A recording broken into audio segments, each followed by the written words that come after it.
morning. My name is Lana Lincoln. I've been on the ISA Commission since 2023. I made this presentation in collaboration with Philip Queen. He wasn't available to present this morning, but I'm going to go over the SAIR form, which probably most people here know about, but I just want to dive into a little bit, and accidents since our last event last August. So, nice. Okay. So today I want to do an overview of major incidents and incident trends since the last event. We track incidents using the Slackline Accident and Incident Report. We have about 50 new reports since August of 2024. This is approximate because there are sometimes multiple reports for a single incident, and we added a lot of historical reports in the last year as well. The goal of the SAIR is to serve as a database of knowledge for highliners to share their accidents, rigging failures, and near misses. Anecdotes are really powerful in helping people not repeat the same mistakes. So telling someone, I don't use line grips on high-tech webbing because my friend broke his high-tech when tensioning using a line grip, and I've heard of several other incidents of this happening, including another one this year on a long line. That's going to be more impactful than saying, you can't use a line grip on your high-tech webbing because the ISA says so. People are, there's like an opposition to authority, and people would rather know the why behind something rather than just being told it. So that is the goal of the SAIR. We do have report forms available in English, Spanish, French, Portuguese, Italian, and German. In the last year, oh, never mind, sorry. So a lot of people ask what counts as a reportable incident, thinking that an incident has to be really serious to be worth of reporting, including a serious injury. We definitely want the serious incidents, but we're also interested in near misses, especially when the outcome would have been high consequence. And we're also interested in all gear failures so that we can communicate those to the community and with the manufacturers.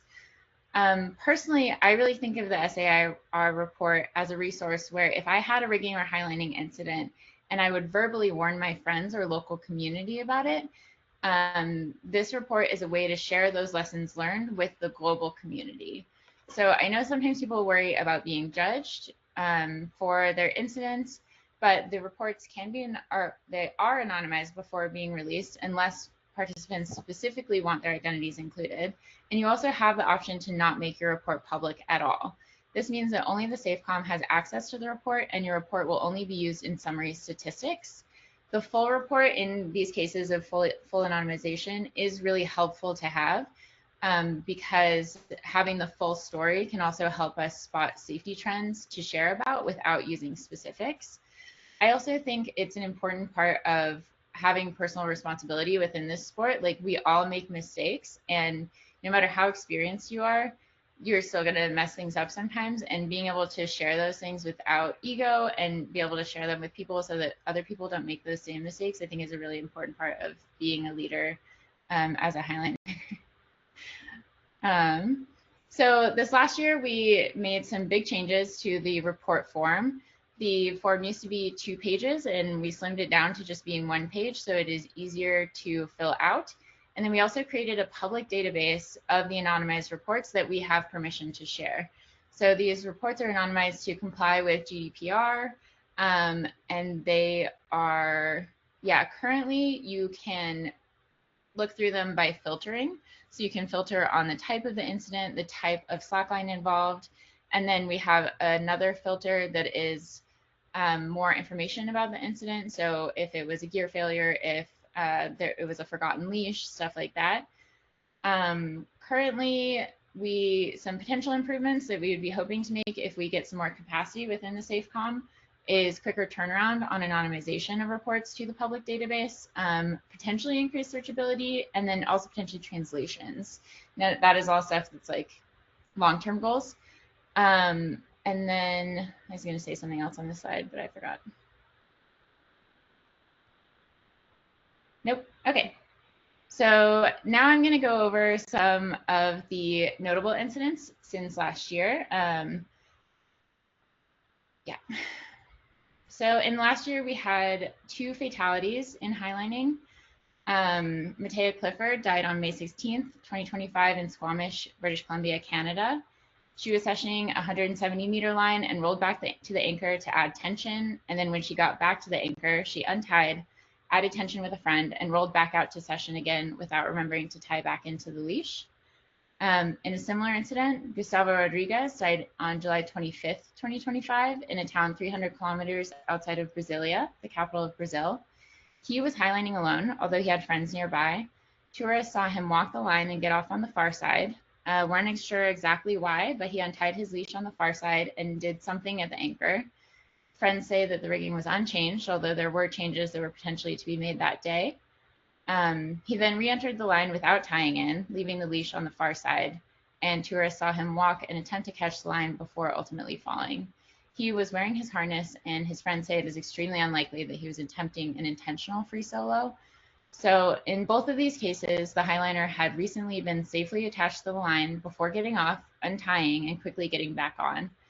No matter what a highliner is doing at the anchor, untying and then getting back on shortly after is an increased danger zone for forgetting to retie your leash. I'm going to discuss this a little more later, but our hearts and deepest condolences go out to these two communities and to their families.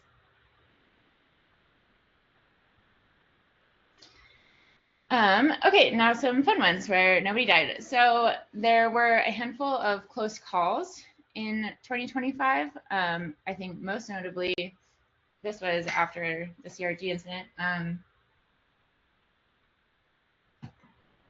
But there was a pulled block in El Salto. So there was a highliner visiting El Salto in Mexico. He was familiar with the area, but he did not ask the locals for specific data. And so he just chose some bolts that he found. He thought that they would be good. The boulder that they were bolted to was not large enough to be rigged as a monolithic anchor. And then as he was walking toward that anchor, he actually watched the block fall off of the cliff, which is crazy. He managed to catch the line, and somehow the line, the way that the block fell and the way the tension of the line held, and he landed in a bush, and he ended up being fine. He lost the end of one of his fingers and otherwise was uninjured, which is pretty crazy. He's also by himself, and he had no cell phone service and had to like get himself out of there and drive back to town. But yeah, he ended up being okay. And then kind of the lessons learned from this incident were, so the highliners in the area had bolted this feature and then decided that it was too small to be used as a monolithic anchor, and then had not removed the bolts. And so they could have removed the bolts, and also this highliner could have assessed the anchor a little more rather than just trusting bolts that he found at a highline area that had a lot of highlines to choose from. A very recent close call was in Brazil, where a highliner was highlining with a borrowed harness. And in his first whip on this session, the harness of the waist belt of the harness came completely undone on the whip. So at the bottom of the whip, he just managed to catch the leash and pull himself back into the leg loops of the harness. And then there was like a drone flying. And so the people who were flying the drone, so one of them ran out and rolled out and brought him a sling and helped him get off the line. That harness we're still looking into. We're still looking into kind of more of the situations around this. That harness was retired from a European climbing gym. There are quite a few of them in Brazil. And it was a few years old. So the lessons learned, that what the Brazilian community is taking away from this is now they're tying off the belt, the excess of the belt on their harness, so that, because what it really looks like happened in the video is that the knot of the leash caught behind the buckle of the harness, forcing the harness open. And so now that community is tying off the tail of their harness so that if something catches on the buckle, it can't be opened. May I ask a question here? The belt broke, or the buckle was just the webbing slid out of the buckle? The webbing slid out of the buckle. Okay, got it. Entirely, yeah. Mm-hmm. Yeah, and so we're still trying to determine the community there. They're like very certain that it was threaded properly. And we're still asking clarifying questions to see if we can confirm that. Unfortunately, there's no pictures or videos from before, but our harnesses are not designed for the use case that we have them in, and harnesses do loosen over the course of walking and do loosen on whips. This isn't the first instance to have a harness loosen on a whip, although, yeah, and it's also not the first instance of having a waist belt coming completely undone. So there's also another recent close call where there is a team tensioning a line with pulleys, and they were all pulling backwards toward a cliff. And this quick link had not been completely closed and came undone, and the whole team fell backward. 2 people ended up falling over a small edge, and I guess it wasn't small, it was large enough. It was, okay, sorry, I'm not telling the story very well. It was kind of a sloping edge, so they felt pretty secure pulling on the pulley system. Nobody was tied in. And then there was a drop afterward, and two of them ended up falling over the drop. One of them had serious injuries and had to be helicopter rescued. So this is something where we see where if the cliff edge is pretty gradual, people often feel very comfortable tensioning the line without clipping in. But it's really important to always stay tied in while rigging, even if you think you're a safe distance from the edge, especially anytime you're pulling on something that can move, because if it can move, it can come undone, and then you can fall sometimes quite a distance, even if you think that you're not near the edge.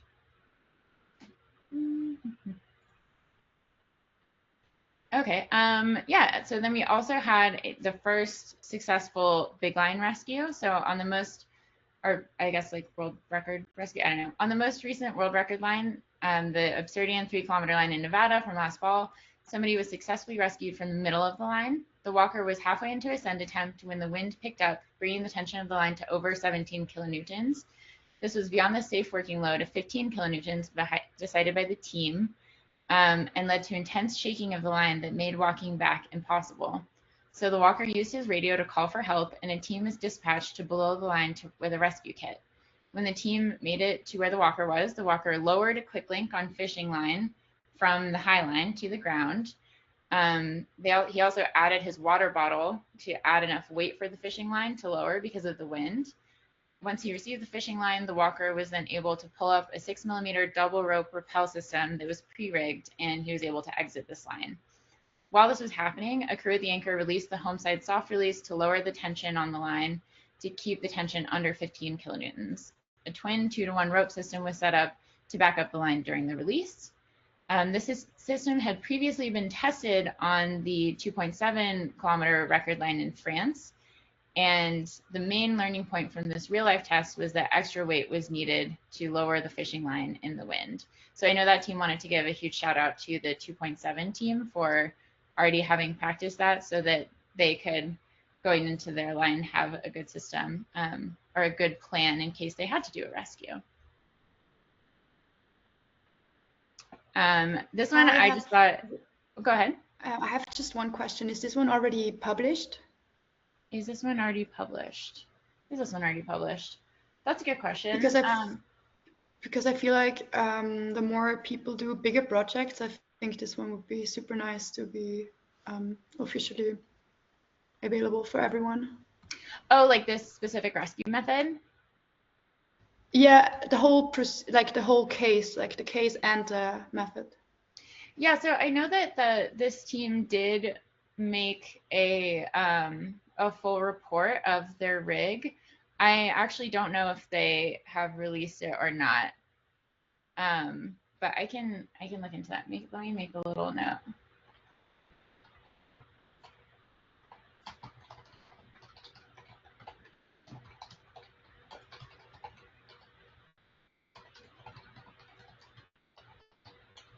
Yeah, I think they have a full report including the rescue method, but it would be interesting to have it also separated out from the 2 larger reports, because I think also the 2.7 team had it within their larger report. Yeah, it's really interesting because that lower down method, right, only works if your line only has a certain clearance. So there are definitely some lines where the clearance is so high that it wouldn't have been a possibility. So I think they got pretty lucky in this instance. I have another question about this. Do we have any public data about the wind loads in these big lines? Do you have any public data about the wind loads in these big lines? I think, again, only within the individual reports that the teams themselves have published about their thing that they did, their projects. We do have reports, some reports on wind. We maintain a separate wind form, and then we also have a wind tab, but we don't have a ton of, I think, data about it. Also, if you guys have a really windy incident, please report it in our wind form, and then we'll be able to tell you more about wind on Highlines. Any other questions on this one? Okay. Hello. I think you're very quiet, Saul. You have to talk loud. Okay, can you hear me? Yes, now it's good. Okay. Yeah, I think this system is shown at the film of an anatopism of 2.7. I think, I'm not sure, but I think they showed and explained the system. It's a film in YouTube. It's free access. Nice, thank you. And I'm also impressed at you attempting to say it because I'm too scared. I just call it the 2.7 project.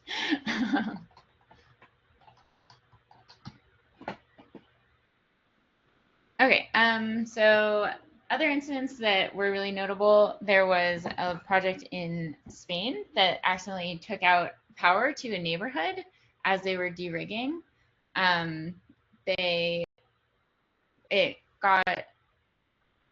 forgot to write notes for this slide, but basically as they were de-rigging, they had a big line over a town, and it started raining. It got to be nighttime, and they had a kind of a bureaucratic situation where they had agreed to de-rig at a certain time. And so they continued to move forward with the de-rig, even though the conditions became unfavorable. And because it was nighttime, because it was raining, they weren't able to see. They had kind of to take across the 6 millimeter tagline to put it onto a 2 millimeter tagline so that they could take a drone to de-rig the 2 millimeter tagline without dropping anything into the town. But as they were doing the 6 millimeter to the 2 millimeter, it sagged and ended up connecting to power lines. And then that took out part of the power. And then as they tried to pull it up, the tagline ended up breaking. And then they were able to retrieve the 2 millimeter, but the 6 millimeter got tangled and they had to go back the next day. Fortunately, nobody ended up being hurt. I think the town understood. I mean, they didn't say that they're mentioned in the report that there were any serious consequences, but they did mention that if, and this is kind of for most incident reports, where these little things just add up, where it's like, oh, well, it's actually later than we thought. Oh, actually, now it's windy. Oh, actually, now this weather is happening. Oh, actually, it's dark. Oh, but we have this other thing. Is it in Brazil? Oh, I don't know. That would make sense. Okay, thank you, Roberto. Because it wasn't in the Spanish form, and so I was like, I didn't understand. Okay, it was in Brazil, not in Spain. That's my bad. But yeah, like a lot of the ways these reports go is that all just these little factors add up to something ending up going wrong. So I just thought this one was interesting and notable. On to the next. So, okay. Heavy side. So a very common thing that we're seeing, and this has been a common problem for a long time, is that forgetting to tie back in after untying. So like forgetting the leash is the leading cause of death in highlining. And often this has been because someone was just on the line, they just got off, they forgot to tie back in, or they went out on the line without the leash to tape or to just roll across and check the far anchor, and then they didn't realize that they didn't have the leash with them. And we're noticing that there's really an increased risk anytime someone unties and immediately gets back on the line, which can be for any number of reasons.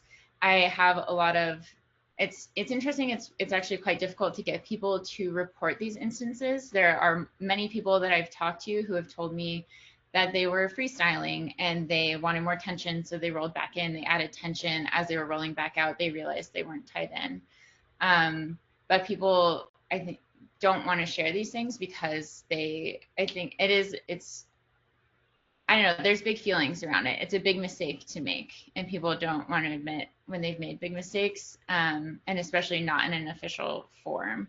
So yeah, it's been often when coming back into tension, or when checking the far side anchor, because to fully check an anchor, you especially on the far side, the easiest thing to do is to roll across, and then to fully check it, you have to untie. And then also other instances where the leash is forgotten, but isn't necessarily after somebody was already on the line, is when there is a sense of urgency. So if it's getting late and you know that you only have this chance for a session and you really want to get on as the last person is getting off, we have a few examples of that. Or distraction while people are tying in. You feel comfortable at this spot, you're chatting with your friends. We have a few reports of people who didn't finish tying their knot, or didn't or just didn't tie their leash at all. They got distracted and ended up going out and caught it before standing up. So yeah, I think the big reaction often to these incidents is you always need to ask for a buddy check. Like, you shouldn't highline alone. And these are really good things. But as a community, I really want to push for other solutions as well.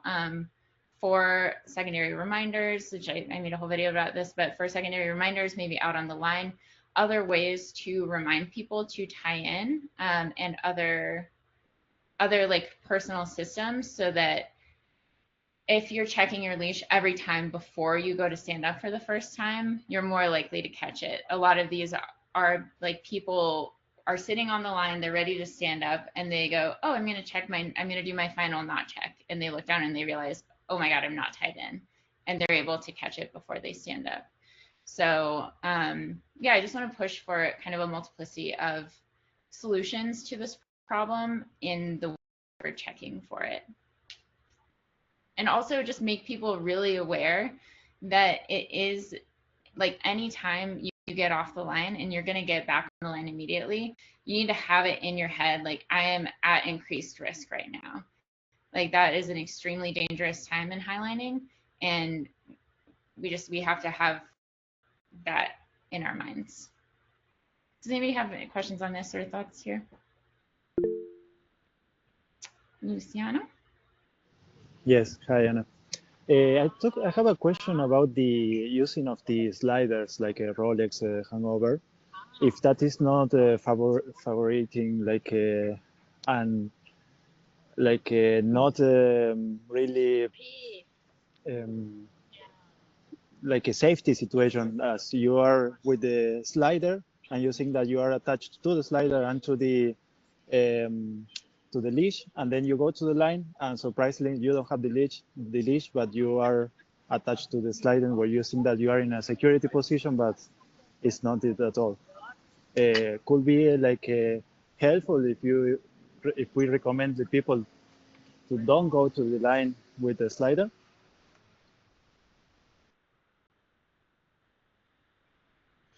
Yeah, I do a lot, like, people have mentioned that, and I do see how that does create, I do see what you're saying. I don't think it's a realistic recommendation, because I don't think a lot of people are going to scoot, depending on how long your no fall zones are. I don't think a lot of people are going to scoot all the way to where it is. Also, where we see the skill level with highlining. Go ahead. I think that, for example, in freestyle, it's a common practice to go to the middle of the line with the slider and then take it out. That's true. And so are you, say more about that. I'm not sure what the question is. That was a true statement. Oh, sorry. That was everything. Okay, sorry. Yeah, I do. I don't think I have a smart thought on it right now. I think that is an interesting part of the problem. and I'm not sure what to do about it. Sorry. John, do you have? Yeah, thank you, Anna. I really enjoyed the presentation so far. I've done research into incidents and injuries in climbing gyms, looking at things that happen on auto belays, bouldering, top roping, and lead climbing. And unsurprisingly, the greatest risk at climbing gyms are auto belays. And the similarities between what's happening there and what you just described with respect to folks not connecting their leashes, it's analogous. It's really similar. And I've come up with 9 different, I think, theories as to reasons why people are forgetting to do it. Distraction and busyness is near the top of the list, as well as a whole bunch of things that the climbing community and climbing gyms can do. So I'd welcome the opportunity to have a chat with you offline or whatever afterwards. Yeah, I would love that. That's kind of one thing that we've been looking at with, or kind of an analogous thing we've been thinking about, where if we want to add a reminder to the line to check your leash, like if you're on an auto belay at a climbing gym, you pass 3 like have you clipped in signs, and then people still will not clip in. So we're kind of, I would love to chat about that more for sure.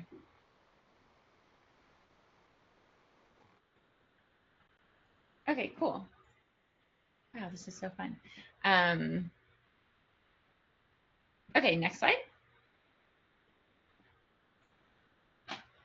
So yeah, in addition to the accident mentioned earlier, we're kind of looking now less at specific incidents and more just at common trends that we've seen, and not necessarily just in this year, but spanning over years. There were quite a few incidents with pulley systems, not quite a few. I guess 3 is a lot when you only have like 50 reports. So, but with pulley systems, there was a quick link bending open, and then there was a soft shackle that was cut on the sharp edge of a pulley system, and a grog with like tiny berries that was used for a pulley system.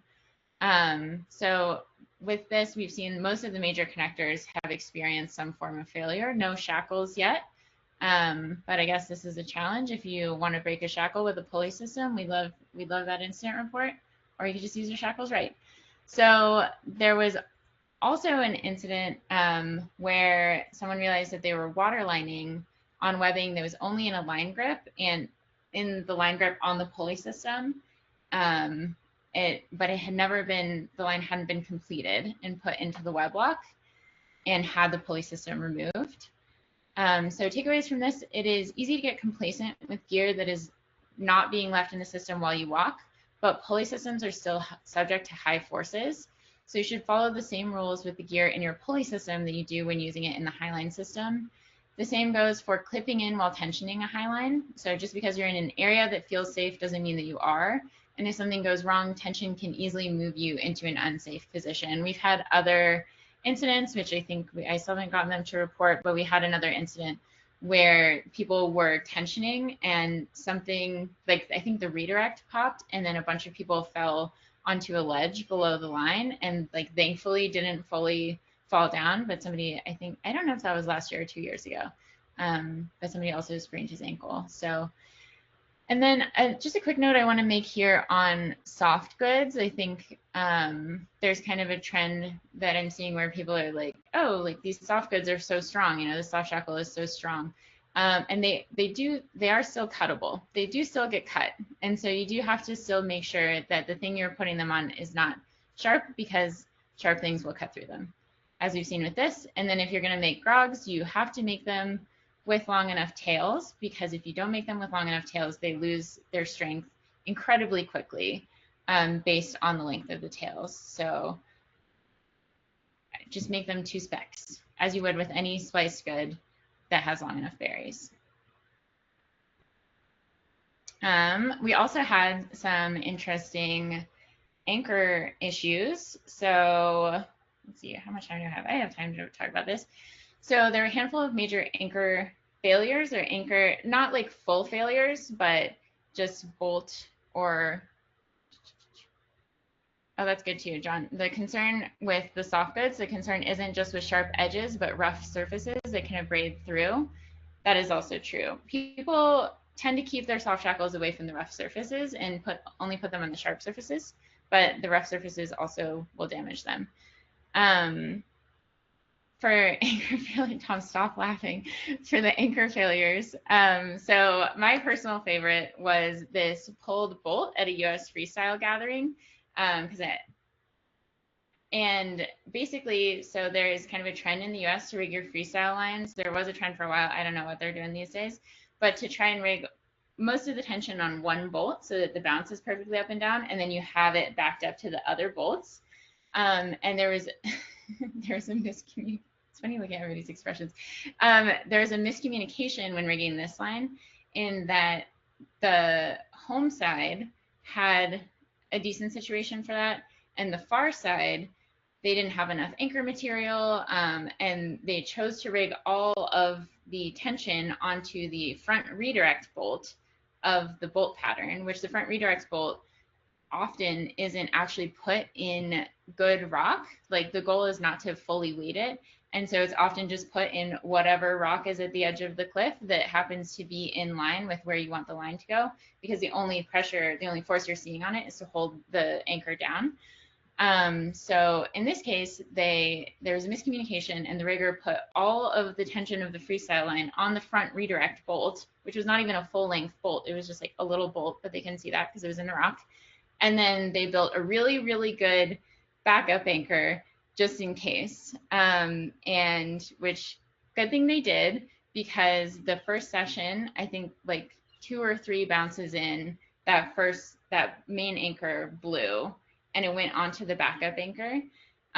Fortunately, the highliner wasn't injured. He was able to exit the line just fine. There was no damage to the gear other than the redirect bolt, which was pulled out.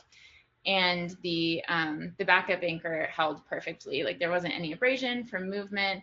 So it's a really interesting case of, it was an anchor that was rigged really terribly because it was rigged off of one bolt that was a very small bolt in bad rock, and it shouldn't have been rigged that way.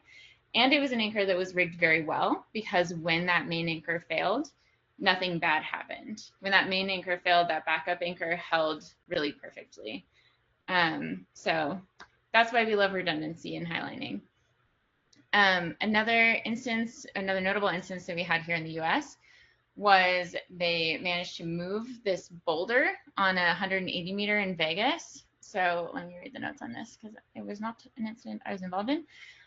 So in Nevada, a 180 meter line was rigged at a festival to a natural boulder anchor that hadn't been used before. A few days into the festival, the boulder fell, during a leash fall. Multiple attendees saw the boulder move, heard the crash, and saw a cloud of rock dust come up from the far side. The boulder fell onto a ledge in front of the line and came very close to crushing the span sets of the anchor, but the anchor stayed in place, and a core shot in the span set was the only damage. The boulder was large in 2 dimensions, but small in the 3rd dimension, making it easy to overestimate its size. It had very little surface contact, and what contact it had was fractured loose rock and sand. So it's very important to use natural features that are large enough and well seated in the ground while rigging. So basically, it was just a really big looking boulder that was kind of just sitting on top of the other rock, and it wasn't actually in anything or jammed by anything. And they got really lucky that that one went okay. And then the last one was a recent one in Colombia, where a group tensioning a freestyle line realized that all of the anchor tension was on one bolt and that the bolt was bending. They noticed before sessioning and stopped rigging. It was a P-shaped glue-in, and they chopped it and replaced it. So all of these incidents, along with the serious accident in Mexico mentioned earlier, emphasize the importance of looking at your anchors with a critical eye. And then, so onto some webbing damage incidents. We had 2 more trees fall on midlines this year. I think there were a few the year prior as well. It was actually interesting. They were both in December, which I haven't had a chance to think critically about, but maybe something about the ground being softer. I don't know. That's something we could think about more. And then there was also a really interesting incident of multiple lines being damaged at a festival in Brazil where people were flying kites nearby and the kite strings interacted with the lines. The riggers of the festival, the organizers of the festival, did like try to communicate with the people who are flying kites in the area. And obviously there's probably a lot of different people flying kites, so it's difficult to communicate with every single person who would potentially want to fly a kite in what appears to be a popular kite flying zone. And fortunately there were no full failures, but there were a few different damages. Go ahead, Tom. Yeah, maybe just to add on to this, because it might seem weird how a kite can damage a highline, but it's an actual sport in many cities in Brazil where they have basically kite fights in the city and they try to cut each other's kites. And what they do is they add, somebody from Brazil is going to correct me, but I think they put glue. Cyril, what's that, Roberto? Yeah, that's what I thought. They put glass and glue together and put it onto the string. So in order, if they attack another kite, they can cut the string, and it's a question of who cuts whose kite. So as soon as a kite is cut, it basically just goes into the air. And in this particular festival, but it's not the only case, we have several of those now. And these kites just come flying towards a highline, and because of the glass and the glue attached to the string, it can wrap around the highline and heavily damage the highline. So this is basically a bit of the background story there. Several of those this year, Tom, or just historically? Sorry, I didn't get the question. You said that we'd had several of those now. Did you mean like several incidents like this? Yeah, yeah. Not this just year, or just in the last years? In the last years. Okay. The big one is this one at the festival where that several lines up and several kites came flying, and everybody had to get off the line. But there's been other incidents where lines actually got fully damaged from this. Nice. So yeah, I mean, shout out to these festival organizers for responding quickly and not having any like really bad incidents, because that was definitely a risk. Okay, I think that's all the interesting webbing damaging ones. There were also a few ground falls in the last year. So the Highline related ones were from trying to walk off, except for, I guess, the one in Mexico, where he had his full anchor failure. But there was a broken clavicle and one was a broken sternum.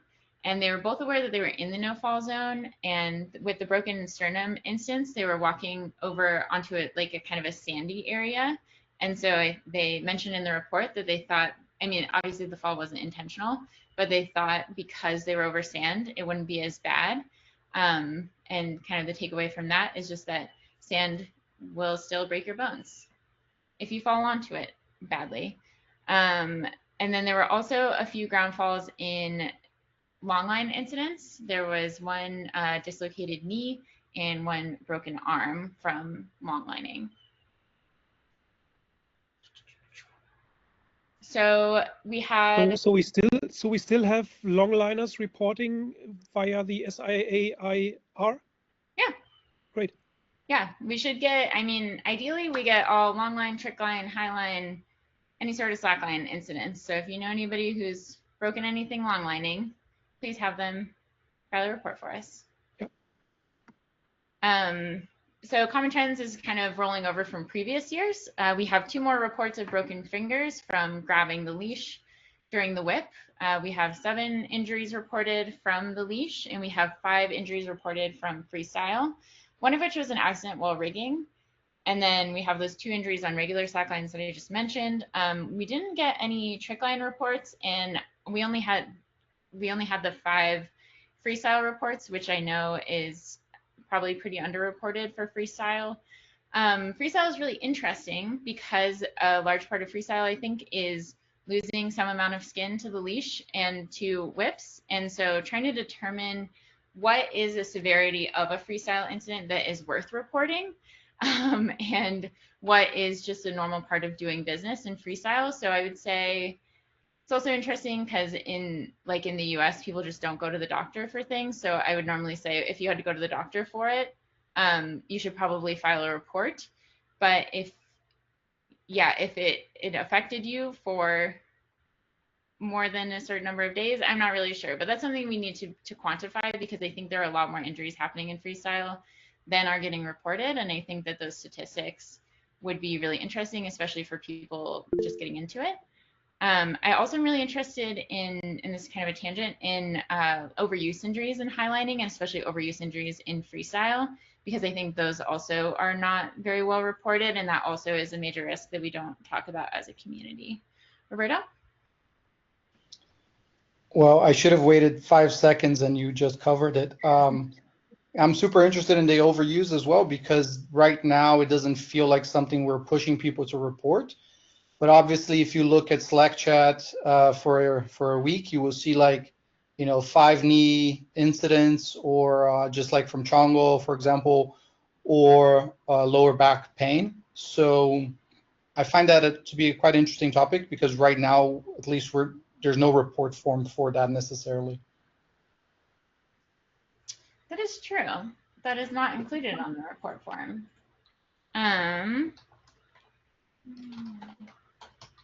Yeah, I think honestly that would be a really interesting thing, just to do a case study. If somebody had time to just like even separate from the normal report form, elicit like, okay, have you had overuse injuries from highlining? Look into it a little further. I know that nobody on SafeCom currently has the capacity for that sort of case study, but I think it could be really helpful to the community if we found somebody who would be interested in doing it. And then, yeah, last slide, please fill your reports. The new form is much faster to fill out than the previous form. We also reorganized it so that you do your narrative first, and then you click all of the filters that apply to your narrative later. That way you can just get to the form, you can put in all the stuff you want to say, and then it's just easy click buttons after that. One way that I facilitate people filing reports is just using voice to text. So if you don't feel like sitting down and typing everything out, you can use the voice to text feature on your keyboard to be able to fill the report. And then you might, if you do that and it's difficult to read because you didn't go back and edit it, which totally understandable, you just might get a little message from me asking more details about your report as I clean that up before we post it. And then again, reports can be fully anonymous. So they can be fully anonymous because you make them fully anonymous and you report them. And also you can choose not to have your report shared with the public. So only people in the SafeCom will see them. And yeah. And then again, we have reports in English, Spanish, French, German, Portuguese, and Italian is all the languages we have the forms in. We actually haven't gotten any Italian reports yet on the new Italian form, which I think is really interesting. So they're doing something really right in Italy right now, as far as I know. And yeah, Katarina.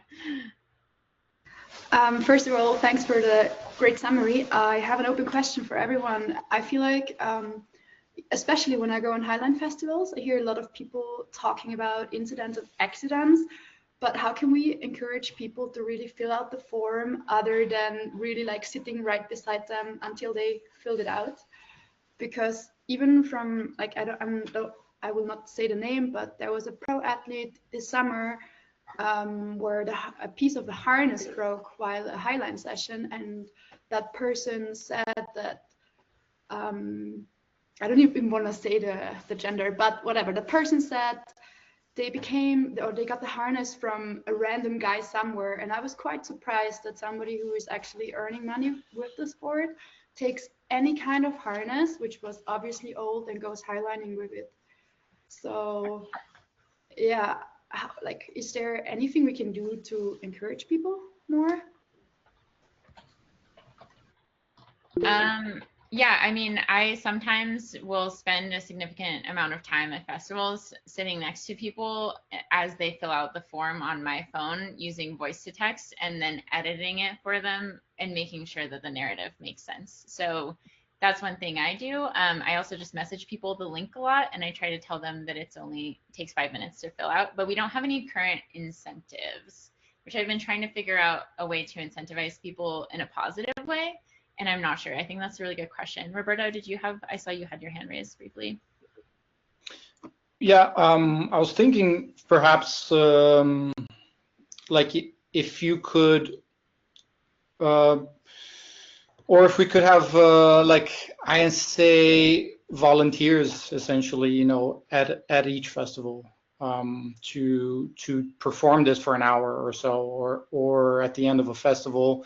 Another idea would be perhaps to automatically send out emails to festival organizers after an event, just to ask, like, we know something happened, so what happened? You know, like, just let us know, because for sure something must happen every festival, close calls at least. So I wonder if that's something we can make automatic. Yeah. What I can offer is when we send out newsletters to customers, we always have the lowest part of the newsletter. We have an ISA section where I insert some kind of content about the Slack map or anything that comes from the ISA. What I can do there is insert some kind of call for reports. And what we could offer, I think, is that we say that among all reports that have been reported within the time span of 1 year, we may want to raffle some piece of kit to bring some gear incentive or something like this. But because I think this kind of report form and especially the results page, I just had a quick look at the new results page.